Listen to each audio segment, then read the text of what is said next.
Bismillahirrahmanirrahim. Assalamualaikum warahmatullahi wabarakatuh. Alhamdulillah wassalatu wassalamu ala asrafil anbiya'i wal mursalin Sayyidina wa habibina wa maulana Muhammadin wa ala alihi wa sahbihi wa man tabi'ahum bi ihsanin ila yaumiddin, amma ba'd. Fa inna asdaqal hadis kitabullah wa khairal hadi hadi Muhammadin sallallahu alaihi wasallam wa syarrul umuri muhdatsatuha wa kullu bid'atin dhalalah wa kullu dhalalatin finnar. Allahumma sallimna li Ramadan wa sallim Ramadan lana wa tasallamhu minna mutaqabbala wa sallallahu ala nabi Muhammad walhamdulillahi rabbil alamin. Ikhwataddin hafizakumullah, saudaraku mitra muslim yang insyaallah selalu dijaga oleh Allah Rabbul Alamin. Alhamdulillah. Pertama, kita panjatkan rasa syukur yang mendalam, terus menerus kita haturkan hanya kepada Allah Rabbul Alamin, Tuhan semesta alam ini yang telah begitu banyak memberikan kenikmatannya kepada kita, yang begitu besar mengkaruniakan anugerahnya, rahmatnya, yang kita tak sanggup berhitung dengan nikmatnya itu semua. Yang bisa kita lakukan dari wujud syukur minimalis adalah hamdalah, tak boleh lepas dari lisan kita untuk selalu kita ucapkan alhamdulillahirabbil alamin.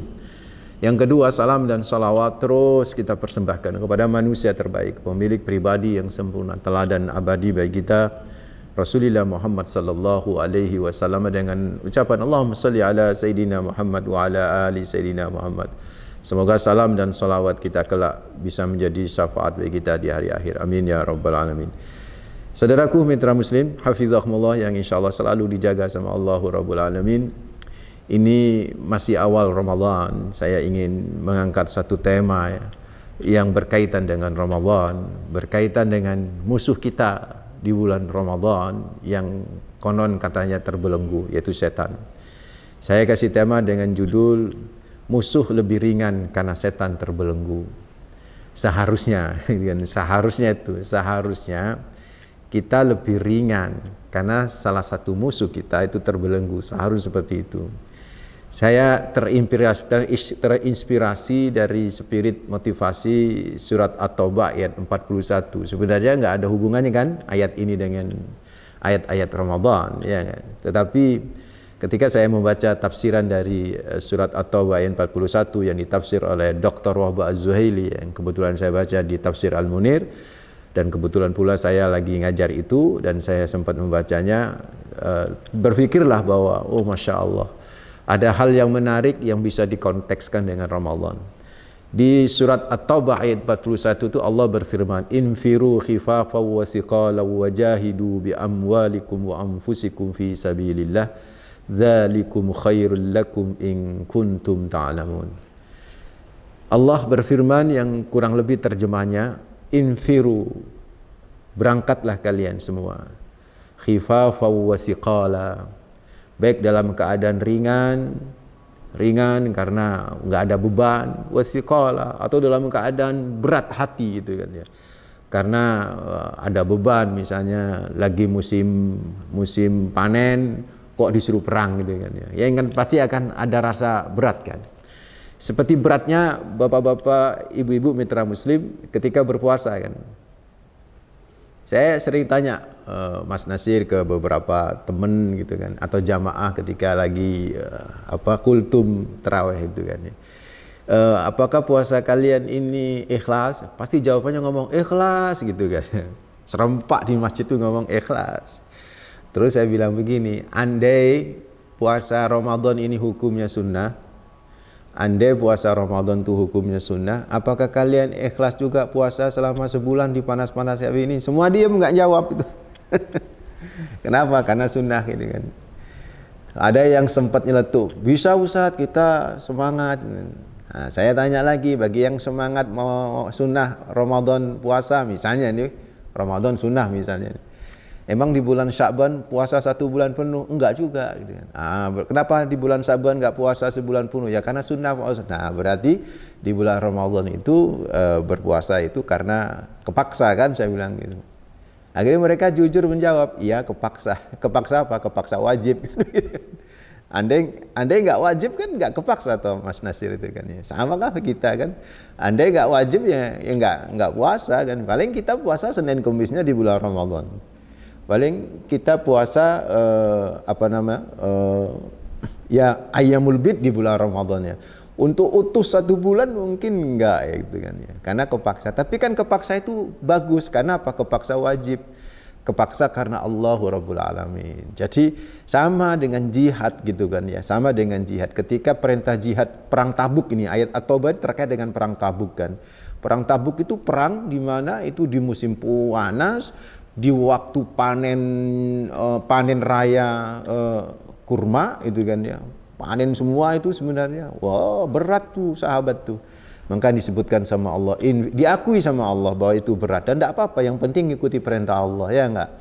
Infiru khifafa wa thiqala wajahidu bi amwalikum wa anfusikum fi sabilillah dzalikum khairul lakum in kuntum ta'lamun. Berjihadlah kalian dengan harta kalian dalam kondisi berat sekalipun, ya enggak? Dengan diri kalian sendiri fi sabilillah di jalan Allahu Rabbul Alamin. Dzalikum, yang demikian itu bagi kalian khairul lakum, itu jauh lebih baik in kuntum ta'lamun, kalau kalian ngerti kebajikannya. So dari ayat ini saudaraku, yaitu At-Taubah 41, ada kalimat yang sering menjadi perdebatan di kalangan orang-orang gitu kan ya, tentang ya, perintah berjihad itu kan. Di situ kan setelah disuruh ayo berperang, ayo berangkat, yang ringan hatinya maupun yang berat hati gitu tetap berangkat gitu kan. Artinya tetap dinilai baik sama Allah ini. Yang keberatan tetaplah berangkat, sepenting berangkat, wajahidu, berjihad fi sabilillah. Nah, ketika memahami kata-kata jihad inilah yang kemudian saya tertarik, Mas Nasir, sehingga saya angkat di kajian kita di sini, tertarik karena Dr. Wahbah Az-Zuhaili memberikan komentar tentang jihad itu sendiri gitu kan, yang saya kaitkan dengan Ramadan. Jadi jihad itu kata beliau itu salah satu anwa. Ada 3 macam. Yang pertama jihadul adui ad-dhahir, yaitu jihad melawan musuh yang jelas, yang nyata. Ya, dalam perang itu kan jelas dan nyata musuhnya itu kan ya. Itu yang pertama itu kan. Yang kedua jihadus syaitan, yaitu jihad melawan setan. Nah, ini yang saya tergerak untuk menggali spirit dan motivasi lebih dalam lagi. Terus yang ketiga jihadun nafas wal hawa. Itu istilahnya Dr. Wahbah Az-Zuhaili. Jadi ada 3 jihad itu kata beliau. Jihadul adui ad-dhahiri, yaitu jihad melawan musuh yang nampak, yang jelas itu kan, yang kelihatan musuhnya itu kan. Ini dalam konteks perang lah. Kalau negeri kita kan sudah masih negeri damai gitu kan. Jadi bukan darul harbi, bukan negeri perang, tapi darussalam, negeri damai. Mungkin yang pertama belum terjadi kan begitu. Nanti kalau ada penjajah lagi ya kita masuk, itu yang pertama ini kan ya. Yang kedua, ketiga ini kaitannya dengan kita sekarang di bulan puasa ini, Mas Nasir, yaitu jihadus syaitan wa jihadun nafsi wal hawa. Itu yang saya kemudian berpikir gitu loh. Kenapa ya beliau Dr. Wahbah Az-Zuhaili membedakan antara jihad melawan setan sama jihad melawan hawa nafsu? Beliau membedakan. Jadi kan al-jihad salah satu anwa, jihad 3 macam itu. Dan macam kedua, ketiga itu jihad melawan setan dan jihad melawan hawa nafsu. Itu dibedain sama beliau. Nah, kenapa itu dibedakan? Seolah setan sama hawa nafsu itu objek yang berbeda, yang harus dijihadin dengan jenis yang juga berbeda gitu kan ya. Kenapa bisa seperti itu, saudaraku ikhwatuddin fillah? Mari kita coba lihat ya, bahwa sesungguhnya memang setan dan hawa nafsu itu bisa jadi berbeda gitu kan ya. Makanya kemudian yang namanya Dr. Wahbah Az-Zuhaili kemudian memberikan komentar bahwa ya jihad melawan setan tersendiri, jihad melawan hawa nafsu tersendiri. Karena setan itu kalau menurut ayat-ayat yang lain itu memiliki tugas selalu membisikkan. Misalnya dalam surat Al-An'am ayat 112 itu kan, wa kadzalika ja'alna likulli nabiyyin aduwan syayatinal insi wal jinni yuhi ba'duhum ila ba'din zuhrufal qawli ghurura. Kata Allah Rabbul Alamin, dan demikianlah kami jadikan tiap-tiap nabi itu ada musuh. Yang musuhnya syayatinal insi wal jinni, dari kalangan setan dan dari musuhnya itu setan, dari kalangan insi dan dari kalangan jin. Yang apa tugas utamanya? Yuhi ba'duhum ila ba'din zuhrufal qawli hurura. Yang tugas utama dari setan itu, baik dari kalangan manusia maupun dari kalangan jin, itu adalah yuha atau yuhi ba'duhum ila ba'din zuhrufal qawli, itu membisikkan, sudah tentu membisikkan hal-hal yang tidak baik, hal-hal yang negatif. Jadi dari Al-An'am 112 ini sebagai gandengan atau 41 ini untuk bisa memahami makna setan. Setan itu ada dua macam, itu kan. Ada setan dari kalangan manusia, ada setan dari kalangan bangsa jin, dan tugasnya satu gitu kan ya, selalu membisikkan hal-hal yang negatif gitu kan ya. Selalu membisikkan hal-hal yang negatif. Jadi yang setan dari kalangan manusia misalnya kan, syayatinal insih misalnya kan ya, itu ya siapa saja yang selalu mengajak kepada perbuatan buruk itu namanya setan. Nah, punten mohon maaf, misalnya kok tiba-tiba ada korupsi berjamaah gitu misalnya kan ya. Ya kan pasti ada yang men-trigger itu kan ya, yang memprovokasi di awal itu kan ya. Nah, yang menjadi trigger itu kan yang lain pada ngikut semua, atau yang memprovok gitu kan ya, menyatakan ayo enggak apa-apa, ini rezeki kamu ini gitu kan ya. Kan biasa dibisikkan gitu, ini rezeki kita ini gitu kan ya, enggak apa-apa diambil, bilang tanda tangan saja, agar tanda tangan yang terjadi, ya enggak ya. Nah, itu setan tuh yang membisikkan itu ya manusia sebenarnya, tetapi manusia yang berupa setan, karena setan itu dari kata sutun. Sutun itu adalah ba'udah yang artinya adalah menjauh. Jadi siapa saja yang punya sifat menjauhkan diri dari rahmat Allah, menjauhkan diri dari kebenaran, menjauhkan diri dari syariat, itu adalah setan. Baik itu dari kalangan manusia maupun dari kalangan bangsa jin. Dan biasanya itu memprovok hal-hal yang buruk, itu setan. Itu setan, saudaraku. Nah, dari penjelasan ini, setan itu sifat, ya enggak ya? Sifat yang melekat pada diri siapa? Pada diri manusia dan juga pada diri jin. Nah, kalau jin kan enggak kelihatan, mitra muslim, hafizakumullah kan. Kalau manusia ketika membisikkan, tapi bisa jadi manusia ketika membisikkan juga tidak kelihatan manusia. Manusia yang membisikkan nggak kelihatan, misalnya lewat media sosial gitu kan ya, dia mencoba untuk mempengaruhi dengan tulisan gitu kan ya, akhirnya terprovok gitu kan, itu keburukan, maksudnya isi konten tulisan yang buruk, konten-konten video yang buruk, konten-konten YouTube yang buruk, misalnya begitu kan ya, atau yang negatif, gitu kan, yang sekarang lagi diurus oleh aparat kepolisian itu kan ya, ada konten porno dan lain sebagainya itu kan ya, itu kan nggak kelihatan si manusia yang membisikkan sih, tapi efeknya itu yang kemudian kelihatan banget, gitu kan. Jadi memang luar biasa setan ini pembisikannya itu kalau dari kalangan manusia. Kalau dari kalangan bangsa jin itu gak kelihatan, tetapi di otak kita itu Mas Nasir dan mitra muslim hafizakumullah, itu bergelanjut seperti kayak ada suara begitu. Ayo kerjain, akan untung nih, cuannya banyak tuh, gitu kan. Padahal itu korupsi itu kan ya. Ada tender, ada proyek gitu. Dia nggak berhak mendapatkan fee proyek itu karena itu bagian daripada gratifikasi. Tapi terus enggak apa-apa, halal itu. Gitu kan. Jadi kalau fa'alhamaha fujuraha wa taqwaha itu kan ya. Ada ilham keburukan dan ada ilham yang mengarah potensi ketakwaan, yaitu sebenarnya. Kan biasanya dilawan oleh malaikat kan. Jadi kalau kemudian misalnya kita secara naluri itu menyatakan ini nggak benar itu kan. Itu biasanya itu ada malaikat, iya itu nggak benar.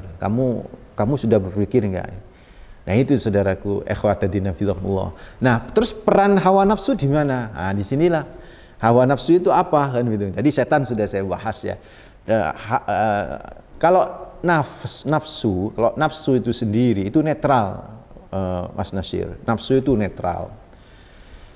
Jadi kalau di Al-Quran itu di mana disebut nafsu itu kan itu netral. Ada nafsu yang al-ammarah itu kan ya, yang selalu mengajak kepada hal yang negatif. Ada nafsu al-mutmainnah, ada nafsu yang tenang banget selalu berbuat kebaikan gitu kan. Ada nafsu al-lawwamah, nafsu yang mencela dirinya sendiri gitu kan ya. Jadi nafsu itu netral itu. Ada kadang nafsu itu ya tidak baik juga tidak buruk gitu kan ya. Jadi baik jadi buruk siapa yang mempengaruhi dulu. Ya misalnya nafsu seks misalnya itu kan. Nafsu seks itu kan ya baik kalau kemudian disalurkan kepada hal-hal yang baik gitu kan. Nafsu terhadap duit gitu kan ya. Syahwat pada duit gitu kan ya. Itu kan baik kalau kemudian yang disahwati duit itu duit di dewe gitu misalnya gitu kan. Bukan uangnya rakyat itu kan ya. Jadi nafsu makan misalnya Mas ya. Itu kan baik. Orang kalau nggak ada nafsu makan kan berarti nggak sehat kan gitu kan ya. Jadi nafsu itu justru bagian dari tubuh manusia yang sehat. Tetapi kemudian itu dipengaruhi oleh dua hal, yaitu oleh akal dan oleh hawa. Akal dan hawa. Akal itu kalau di dalam Al-Quran, mitra muslim, itu selalu disebut positif.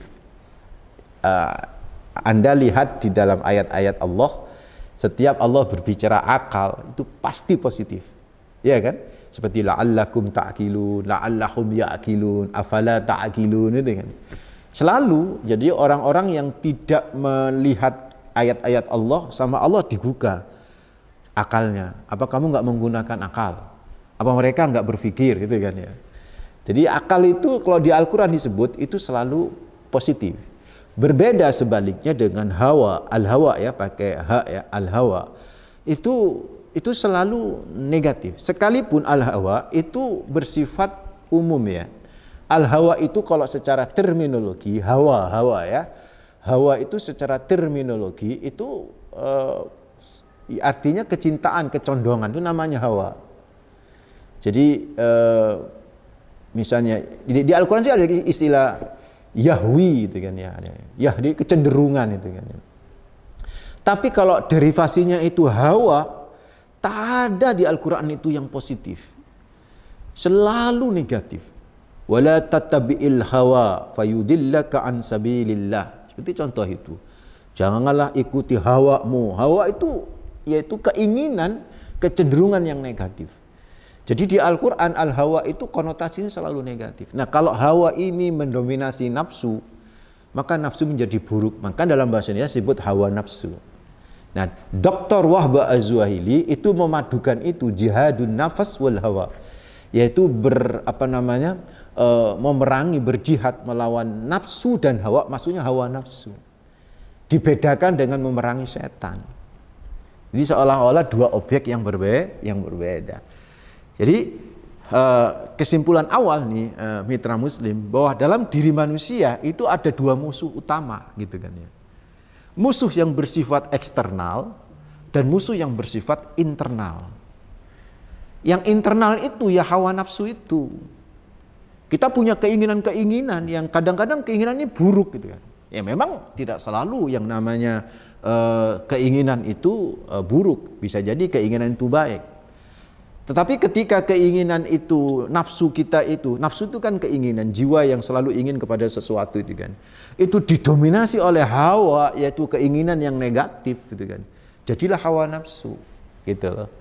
Jadilah hawa nafsu.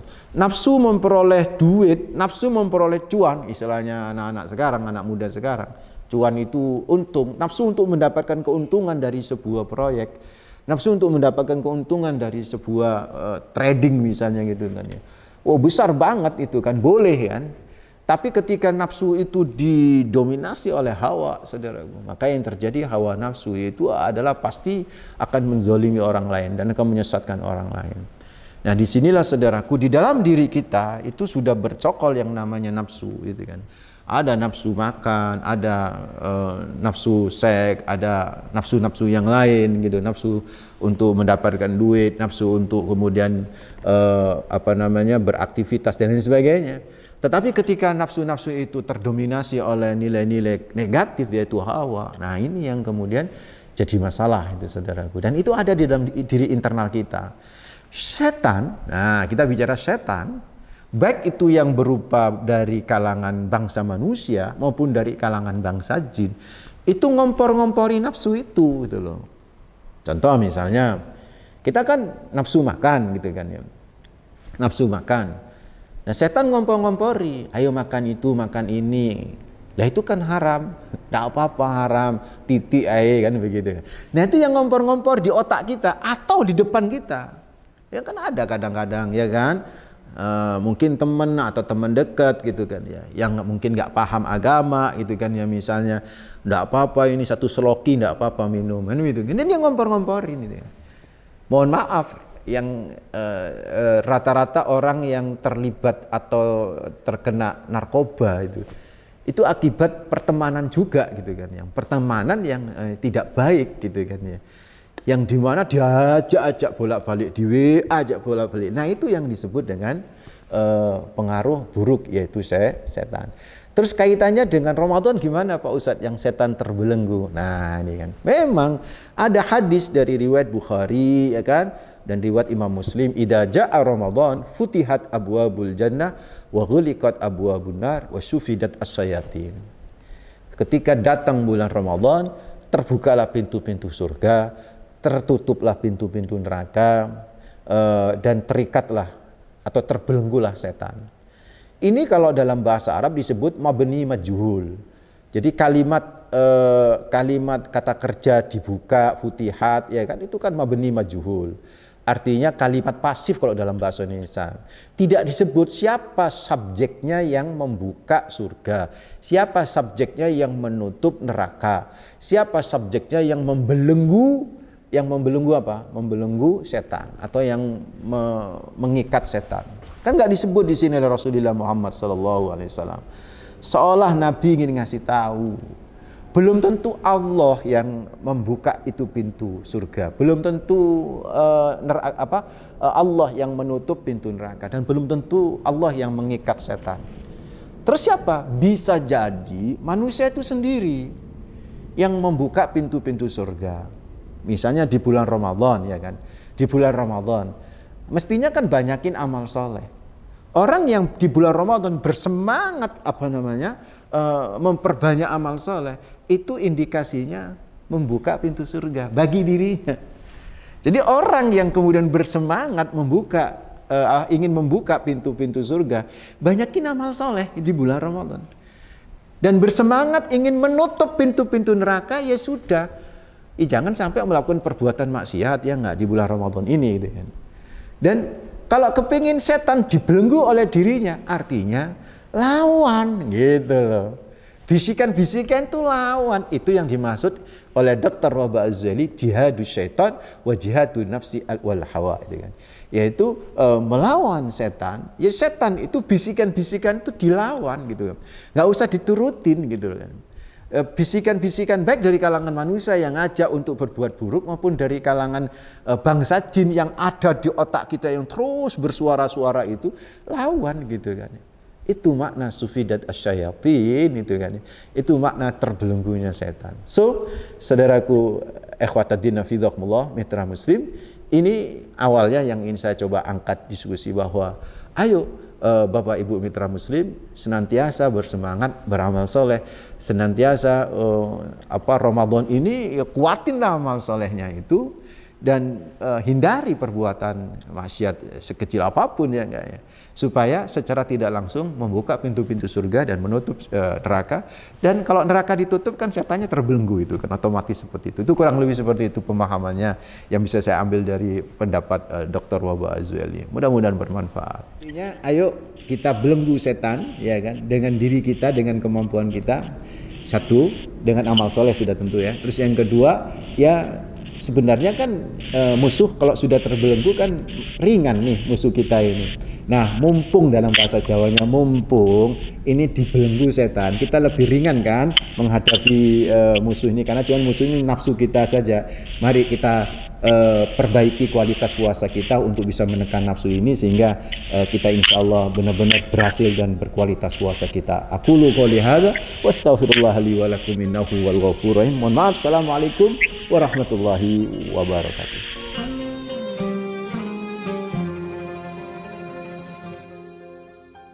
ظهر دين المؤيد